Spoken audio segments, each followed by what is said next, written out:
He's done so much for Marines, sailors, and soldiers, for our country in harm's way. And I think at this point, none of us really know how our careers are going to end, right? Being a senior chief, maybe being a command master chief's in the cards, in the future. We hope so. I think you'd be really good at that. But we never know when our careers are going to end, right? When life takes over. But what I can tell you is how senior chief's career started, right? And you never know when you see somebody what they've experienced in their life, right?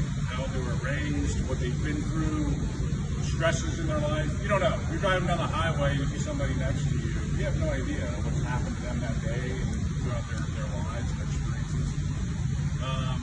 But what I really want to articulate to this group today is what he went through as a young sailor, right? And the fact that he's here today, still in the Navy in a leadership role, is amazing, and it speaks to his resiliency.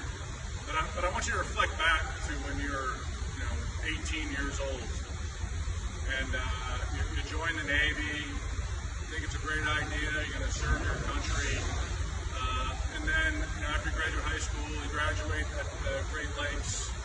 You find yourself in an infantry battalion, at Camp Pendleton, and you're training with young Marines, and then you get told that you're going to Iraq, right? And when we were told we were going to Iraq, the environment was somewhat permissive, right? But that really changed overnight.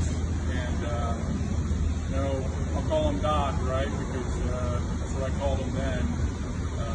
Doc was on patrol every day in a city of 400,000 people. With one infantry battalion of 800 Marines, going on patrol every day, where it wasn't if we were going to receive contact, either by an IED or an ambush or small arms engagement.